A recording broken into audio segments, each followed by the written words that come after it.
네, 안녕하세요. 우상진이라고 합니다. 지금의 세계를 창조와 혁신, 디지털 시대라고 얘기를 하는데요. 사실 아프리카라는 곳은 약육강식의 장이라고 얘기를 합니다. 그런데 이 아프리카에서는 매일 아침 가젤이라는 초식동물이 잠에 깨죠. 가젤은 눈을 뜨자마자 무조건 빨리 달려야 된다라는 것들을 알고 있습니다. 이유는 육식 동물에게 잡아먹히지 않기 위해서죠. 그런데 동물의 왕이라고 하는 사자 역시 잠에서 깨면 무조건 달려야 되는 숙명을 같이 지고 있습니다. 이유는 뭘까요? 바로 가젤을 잡아먹지 못하면 굶어 죽는다는 사실을 알고 있다는 거죠. 요즘의 시대가 이렇게 바뀌는 것 같습니다. 절대 강자도 절대 약자도 없는 이런 시대가 되어버렸고요. 이게 바로 창조와 혁신의 디지털 시대가 아닌가. 그래서 여러분들도 역시 아침에 눈을 뜨면 세상에 맞춰 열심히 달려야 되는 게 지금 시대에 살고 있는 우리의 숙명이 아닐까 생각이 됩니다. 우리가 어떻게 경영 환경 혹은 경영을 둘러싼 다양한 환경 속에서 변화에 적응을 해야 되느냐가 가장 커다란 이슈가 될 수 있는데요. 최근에 글로벌 경영 환경의 패러다임을 잠깐 살펴보겠습니다. 첫 번째 키워드는 저임금 노동력 성장의 한계입니다. 바로 인플레이션이 굉장히 심화가 되고 있죠. 해외에 실제 나갔던 오프쇼어링이라고 표현을 많이 했습니다. 고정비를 줄이기 위해서 해외에 지었던 공장들이 다시 자국으로 들어오기 시작을 했고요. 신흥국들의 임금은 계속적으로 상승을 하고 있습니다. 일부 국가에서는 보호무역주의를 계속 주창을 하면서 자국 내 공장들을 유치하려고 노력들을 많이 하고 있는 게 사실이죠. 여기에 같이 맞물려서 IT 자동화 기술의 고용 없는 성장들이 나타나기 시작했다는 겁니다. 보시면 무인 매장, 무인 공장, 무인 배송이라는 키워드를 가지고 실질적으로 노동력 없이도 성장을 계속하는 사회가 지금 진행이 되고 있는 거죠. 그리고 마지막으로 얘기가 되고 있는 게 바로 기후환경 등 경제 관련 변수입니다. 여러분들도 잘 알고 계시는 온실가스 문제, 바로 ESG라는 단어를 쓰기 시작을 했죠. 첫 번째, 디지털 시대의 전략 이슈, 디지털 트랜스포메이션이라는 게 과연 무엇이냐라고 말씀을 잠깐 드리면, 실제로 디지털 트랜스포메이션은 몇 년 전부터 나왔던 키워드이기도 합니다. 그런데 이제는 단순히 기술적인 측면이 아니고요, 기업의 모든 것을 근본적으로 변화시키는 애자일 기반의 경영 전략이다라고 얘기를 하고 있습니다. 무엇을 바꾸느냐? 전략, 조직, 프로세스, 비즈니스 모델, 문화, 커뮤니케이션 모든 걸 바꾼다라고 얘기를 하고 있습니다. 두 번째로 얘기하고 있는 게 뭐냐면 바로 기술적 변화 단계입니다. 다양한 요소 기술들을 학습하셔야 되고요. 우리가 알고 있는 IoT, AI, 테크놀로지에 관련된 것들이죠. 코딩이 과연 무엇인지, 지금 이슈가 되고 있는 AI, 챗 GPT 혹은 GPT-4라는 게 어떤 역할을 할 수 있는지, M&A 등 개방 혁신에 관련된 얘기를 하기 시작을 했죠. 자, 세 번째는 이를 통해서 우리 기업의 비즈니스 모델을 어떻게 바꿔야 할 것인가에 대한 얘기를 하고 있는데요. 기존의 아날로그 방식의 비즈니스 모델을 디지털로 전환시켜야 된다라고 얘기합니다. 그러면 우리가 왜 디지털로 전환을 해야 되느냐? 첫 번째, 불명확하고 복잡한 시대로의 변화입니다. 예전에 어땠습니까? 우리의 산업의 경계는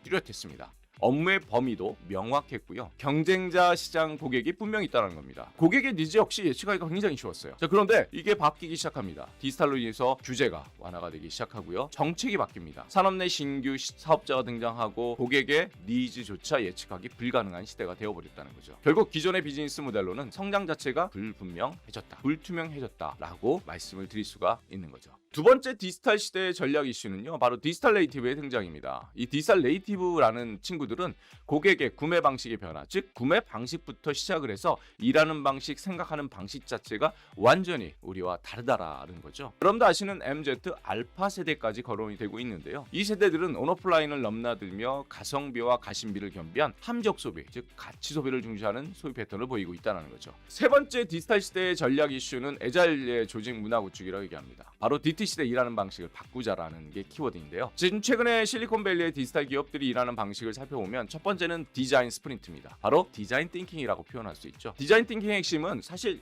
고객들의 엠퍼사이즈, 즉 니즈, 디자이빌리티가 무엇인지를 파악하는 엠퍼사이즈라는 단계가 가장 핵심이라고 보시면 됩니다. 그러면 디지털 기업으로 전환하기 위해서 우리는 조직에 어떤 설계가 필요할까요? 바로 첫 번째, 사람은 디지털 기업에 필요한 산업 및 소프트웨어 전문성을 갖춘 사람이 필요하죠. 기존의 교육 체계와 채용 방식으로 디지털 기업에 적합하도록 변경을 해야 한다는 겁니다. 두 번째, 조직 구조 및 시스템을 변경을 시키셔야 되는데요. 디지털 기업에 적합한 애자일 조직 구조로 변경하는 것 물론이고요. 디자인 띵킹이나 린스타터, 기업가 정신이나 애자일 조직으로 변경을 시켜야 됩니다. 세 번째는 조직 문화입니다. 실험과 속도를 중시하고요. 리스크를 두려워하지 않으며 협력과 수평적 커뮤니케이션을 장려하고 데이터의 기반으로 한 의사결정, 이런 문화들을 갖춘 조직 문화를 만들어야 한다고 얘기합니다. 네 번째, 디지털 시대 전략 이슈는 ESG 경영, 생존을 위한 필수라고 얘기합니다. 이 구조도가 바로 AI 데이터 자본주의라는 이 전반적인 내용들을 정리한 거라고 보시면 될 것 같습니다. 자, 그러면 여러분들은 무엇을 하셔야 됩니까? 첫 번째,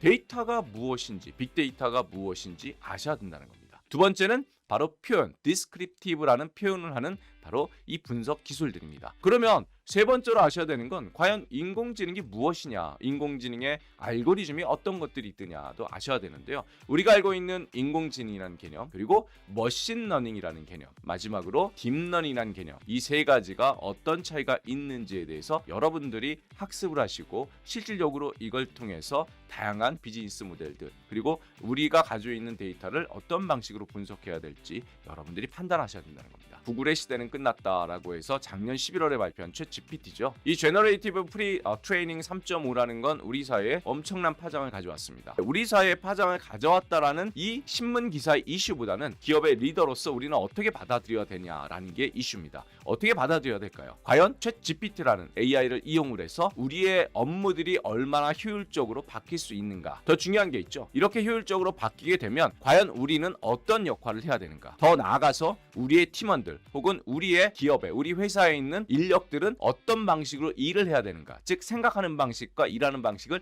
어떻게 바꿔야 될 건가에 대해서 고민을 하셔야 된다는 겁니다. GPT-4는 실제 최근에 어마어마한 또 하나 발표를 했죠. 바로 코파일럿이라는 서비스를 발표합니다. 마이크로소프트 365에 내재를 시켰고요. 파워포인트 PPT를 자동 작성해줍니다. 평균적으로 일반인들이 파워포인트의 기능을 10%밖에 쓰지 못하는데 코파일럿에 음성이나 텍스트로 명령을 하죠. 내가 어떠어떠한 보고서를 작성해야 되는데 이 보고서를 어떠어떠한 것들을 활용해서 작성을 해줘. 그러면 자기가 스크립트를 다 작성을 해서 실제 90%까지 PPT를 완벽하게 작성을 해준다고 합니다. 여기에 필요 없는 이미지는 이미지 바꿔줘라는 명령 하나로 다양하게 이미지를 바꿀 수 있고요. 또 하나, 엑셀의 데이터 분석, 보고서 작성도 자동으로 작성을 해주는 기능들이 곧 출시 예정이라고 합니다.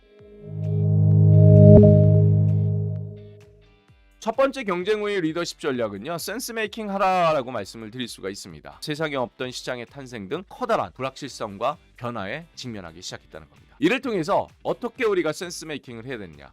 첫 번째는 다양한 유형의 정보와 데이터를 꾸준히 업데이트하고 서로 연결하라라고 얘기합니다. 두 번째, 철저하게 사용자 중심으로 사고하라라고 되어 있습니다. 즉 비즈니스의 핵심은 고객이라는 겁니다. 고객과 가까운 현장의 사람에게 배우고 검증하고 수정해야 된다는 거죠. 세 번째, 공감 능력을 통한 팀워크를 만들어 나가라. 즉 센스 메이킹은 집단적 활동이죠. 자, 이유는요, 여러분들 리더분들이 디지털에 대해서 더 모르신다라는 겁니다. 자, 그러다 보니까 구성원 간의 대화가 중요하고요, 정보 공유가 중요합니다. 네 번째, 100% 확신이 아니라 그럴듯한 가능성에 베팅하라고 말씀드립니다. 자, 마지막으로 악마의 변호인이 되어라라고 얘기합니다. 경쟁 후의 리더십 전략 두 번째는 디지털 테크의 활용인데요, 바로 디지털 리터러시입니다.